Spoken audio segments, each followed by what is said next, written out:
दोस्तों सभी का गोल होता है कि वो यहाँ पर जल्दी से जल्दी रिटायर होके फाइनेंशियली फ्री हो जाए, जहां पर उन्हें पैसे के लिए काम न करना पड़े।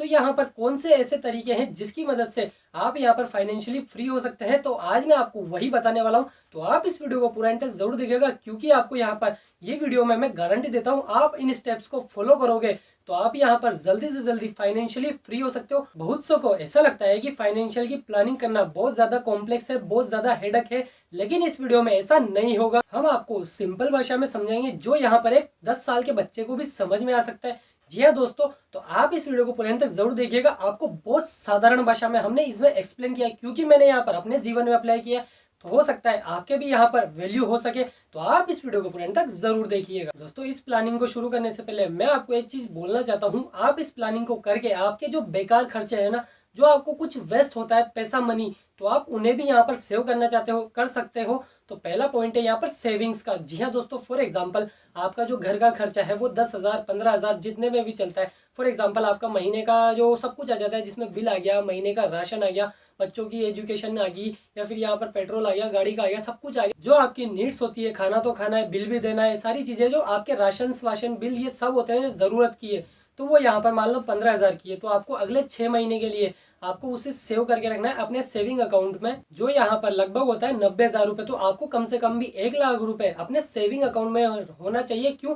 क्योंकि यहाँ पर मान लो कभी आप जॉबलेस हो जाते हो, फॉर एग्जाम्पल प्राइवेट कंपनी में करते हो, तो वहाँ पे कभी ना कभी कुछ प्रॉब्लम आ जाती है, तो आपको यहाँ पर 6 महीने का बैकअप हो सके, ताकि आप यहाँ पर नई जॉब सर्च फटाफट कर सको, 6 महीने का गैप रह सके, आप यहाँ पर फाइनेंशियली कोई हेडक ना रहे। तो पहला पॉइंट तो ये हो गया। और यहाँ पर अगर आप सेविंग अकाउंट में भी मतलब 8% का इंटरेस्ट कमाना चाहते हो, जी हाँ दोस्तों, एफडी का रेट अगर आप सेविंग अकाउंट पे भी कमाना चाहते हो बिना कोई चार्जेस के, तो हमने आई बटन में वीडियो डाला है, आप वहां से जाके देख लीजिए, जहां पर हमने डिटेल में बताया है कि आप कैसे सेविंग अकाउंट पर भी 8% का इंटरेस्ट कमा सकते हो। नेक्स्ट पॉइंट है दोस्तों यहाँ पर इंश्योरेंस। जो जो यहाँ पर अर्निंग मेंबर है, फॉर एग्जांपल आप अर्निंग मेंबर है, आपकी ईयरली यहाँ पर जो सैलरी है वो 10 लाख है, 5 लाख है, 8 लाख है, जितनी भी है, फॉर एग्जांपल मैं एग्जांपल ले लेता हूँ, यहाँ पर आपका 5 लाख है, ठीक है। तो 5 लाख का यहाँ पर 20 टाइम्स, यानी कि 5 लाख का आप 20 टाइम्स कर लीजिए, जो यहाँ पर 1 करोड़ रुपए होता है। तो आपको यहाँ पर 20 टाइम्स लेना है। मैंने 20 टाइम्स क्यों जोड़ा? क्योंकि यहाँ पर ये फ्यूचर के लिए है। आपका मान लो बच्चा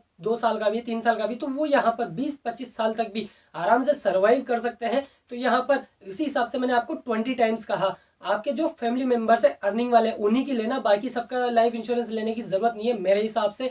और यहाँ पर हेल्थ इंश्योरेंस अगर गवर्नमेंट की तरफ से आपको फैसिलिटी मिलती है तो गवर्नमेंट वाला तो बहुत अच्छा है। अगर नहीं मिलती है तो आपको कम से कम 1 या 2 लाख का तो इंश्योरेंस करवा लेना चाहिए हर मेंबर का। आप फैमिली वाला इंश्योरेंस भी करवा सकते हो, हेल्थ इंश्योरेंस। मैं यहाँ पर कोई इंश्योरेंस गाइडेंस नहीं हूँ। लाइफ इंश्योरेंस या हेल्थ इंश्योरेंस आप किसी भी पर्टिकुलर अच्छे से गूगल पे सर्च करके आप यहाँ पर ले सकते हो। अगर आप चाहते हो कि हम बताएं आपको कौन सा इंश्योरेंस बेस्ट है, तो आप नीचे कमेंट सेक्शन में बता दीजिएगा, हम आपको जरूर बता देंगे। नेक्स्ट पॉइंट है दोस्तों यहाँ पर लोन। जी हाँ दोस्तों, अगर आपके ऊपर कोई लोन चल रहा है, तो यहाँ पर नहीं चल रहा है तो बहुत अच्छी बात है, बेस्ट ऑफ लक। अगर आपके ऊपर लोन चल रहा है ना, तो आप सबसे पहले जो हायर लोन वाले, हायर रेट्स वाले हैं, फॉर एग्जांपल 12% से ऊपर जितने भी, या फिर इससे भी ऊपर होते हैं, बहुत सौ के मैंने देखा है 24% 36% के यहाँ पर इंटरेस्ट वाले लोन्स होते हैं, तो मैं आपको यहाँ पर रिकमेंड करूंगा, जो बहुत सारी एनबीएफसी होती है वो देते हैं, मैं आपको रिकमेंड करूंगा सबसे पहले जो हायर रेट वाले लोन है उन्हें क्लोज कर दीजिए। जी हाँ दोस्तों, ताकि आपको यहाँ पर जल्दी से जल्दी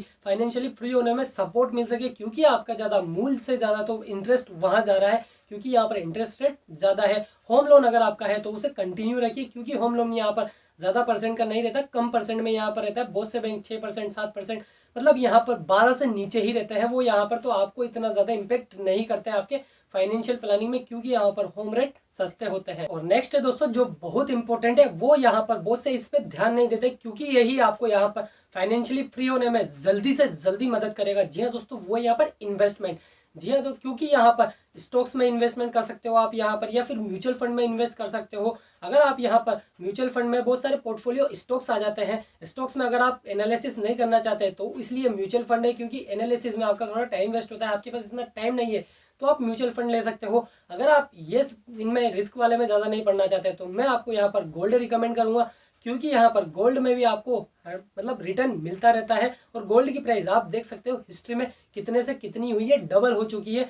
तो आप यहाँ पर और एक गोल्ड में फिजिकली इन्वेस्ट मत कीजिएगा। मैं आपको यहाँ पर बता दूं, आप कोई ज्वेलरी खरीद लो, नहीं नहीं, ऐसा नहीं करना। आपको सोवियर गोल्ड बॉन्ड्स लेने हैं जो यहाँ पर आरबीआई द्वारा इशू किए जाते हैं, जिन पे यहाँ पर ईयरली आपको 2.5% इंटरेस्ट भी आपके अकाउंट में आ जाता है। और साथ ही साथ जो गोल्ड का जो इंक्रीमेंट होता है, फॉर एग्जांपल जो गोल्ड की जो प्राइस बढ़ती जाती है, 50,000 है तो आने वाले 8-10 सालों में 1 करोड़ हो, 1 करोड़ क्या 1 लाख होगी, तो वो यहाँ पर आपको जो उसी प्राइस पे आपको जो सोफियर गोल्ड बॉन्ड बेचोगे तो आपको 1 लाख रुपए मिल जाएंगे, 50,000 का डबल, और 2.5% हर साल इंटरेस्ट आ रहा है, वो अलग। यहाँ पर ये सेफेस्ट है, आप इसमें कर सकते हो, रियल इस्टेट में भी कर सकते हो। अगर आप यहाँ पर उसमें परमानेंट लॉन्ग टर्म के लिए चाहते हो तो बिल्कुल मत कीजिएगा, मैं आपको रिकमेंड नहीं करूंगा।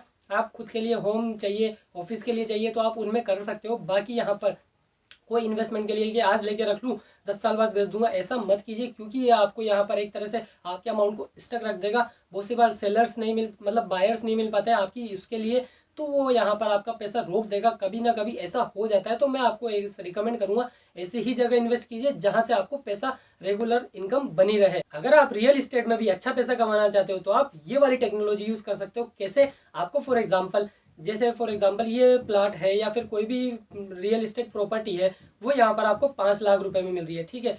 तो आप यहाँ पर उसके बायर्स ढूंढ लीजिए जो यहाँ पर उन्हें खरीदना चाहते हैं, आसपास ढूंढिए, जिससे क्या होगा कि आपको यहाँ पर वो बेचना चाहता है 5 लाख में, आप जो बायर खरीदोगे उसके बीच का आप उसे बता दीजिए कि 6 लाख 6.5 लाख, मतलब कुछ ना कुछ परसेंट आपका डिसाइड कर लीजिए जो भी आपको यहाँ पर जेन्युइन लगता है। तो आप बीच में ब्रोकर बन सकते हो, मतलब इसमें भी बहुत सारे कमाते हैं। आपने rich dad poor dad book पढ़ी नहीं पढ़ी, इसको जाके पढ़ लीजिए, उसमें यहाँ पर बता रखा है, इसलिए तो मैंने आपको गोल्डन पॉइंट बता दिया, मैंने यहाँ पर पढ़ी है। तो आप भी यहाँ पर उस ट्रिक को यूज कर सकते हो, क्योंकि यहाँ पर 5 लाख और बीच में 6 लाख, तो बीच का बच्चा जो भी हो सकता है या फिर उससे ज्यादा का भी हो सकता है, बहुत सी बार इससे ज्यादा का भी हो सकता है मार्जिन। तो आप इसमें दिमाग लगा के रियल एस्टेट में भी पैसा बिना मतलब हेडक के, बिना कोई इन्वेस्टमेंट करे पैसा कमा सकते हो। फाइनली दोस्तों आता है यहाँ पर टैक्सेस। अगर आप यहाँ पर आईटीआर फाइल करते हो, क्योंकि यहाँ पर आपकी इनकम 5 लाख 10 लाख इसके जो भी जिस भी इनकम स्लैब में आती है उस हिसाब से आईटीआर फाइल करते हो, तो आपने लाइफ इंश्योरेंस ले रखा था, हेल्थ इंश्योरेंस ले रखा था, आपने बहुत सारी यहाँ पर पीपीएफ में डाल रखा है पैसा, या फिर एनपीएस ले रखा है, एनएससी ले रखा है, किसी में भी आपने यहाँ पर जो पैसा ले रखा है ना, आप वो यहाँ पर डिडक्शन ले सकते हो, क्योंकि यहाँ पर एटीसी में भी बहुत सारे डिडक्शन आते हैं। 80 के आसपास यहाँ पर मतलब इतने सारे डिडक्शन है, आप जिनको यहाँ पर यूज करके अपनी सेविंग्स को भी बढ़ा सकते हो। क्योंकि यहाँ पर बहुत सौ को नहीं पता कि हमें इनकम टैक्स में कैसे डिडक्शन लेना है, तो आप यहाँ पर एक सीए रख सकते हो, या फिर सीए से बता सकते हो कि मैंने ये ले रखी है। अगर आपको नहीं आता तो बेसिकली ज़्यादा चार्जेस नहीं लेते, सीए के अलग अलग चार्जेस है, आपकी सिटी में अलग होगा, लेकिन यहाँ पर आपको जो टैक्स है ना वो टैक्स से बचत हो जाएगी। तो टैक्स आप यहाँ पर बचा करके अपने यहाँ पर खुद की पर्सनली यूज कर सकते हो। तो ये वाला ट्रिक भी आपके लिए काफी यूज हो सकती है। तो दोस्तों इन सभी पॉइंट को आप यूज करके अपने यहाँ पर फाइनेंशियल प्लानिंग एक बार पेपर में कर लीजिए। जिस पॉइंट को मैंने बताया उस हिसाब से आपकी इनकम सारी चीजें यहाँ पर पॉइंट्स को ध्यान में रखिए, वो पॉइंट्स यहाँ पर आप लिख लीजिए। उसके बाद आप यहाँ पर फाइनेंशियल प्लानिंग कर सकते हो कि आपको कितना इन्वेस्टमेंट करना है। इन्वेस्टमेंट पे हमने यहाँ पर पर्टिकुलर वीडियो बनाई है, आई बटन में जाके देख सकते हो, जहाँ पर हमने बताया कि आपको किस रेशो में किस में इन्वेस्ट करना चाहिए, स्टॉक्स में कितना जाना चाहिए, यहाँ पर रियल एस्टेट में कितना जाना चाहिए, सेविंग्स कितनी होनी चाहिए, सारी चीजें मैंने आपको यहाँ पर बताई। और जरूरत है ना तो जरूरत भी कितनी होनी चाहिए हमारी, तो वो यहाँ पर मैंने गोल्डन पॉइंट बताया, आप जाकर वीडियो को देख लीजिए। तो दोस्तों आशा रखता हूँ आपको वीडियो में कुछ वैल्यू मिली होगी। अगर वीडियो में वैल्यू मिली है तो वीडियो को यहाँ पर लाइक और अपने दोस्तों के साथ शेयर जरूर कर दीजिएगा। चैनल पर नए हो चैनल को सब्सक्राइब जरूर कर लीजिएगा, क्योंकि यहाँ पर ऐसी ही एक्साइटिंग वीडियोस हम आपके लिए लाते रहते हैं, जहाँ पर हम आपको नई नई नॉलेज सिखाते रहते हैं फाइनेंशियल से रिलेटेड। तो मिलते हैं आपसे अगली और एक्साइटिंग वीडियो में, तब तक के लिए जय हिंद, भारत माता की जय।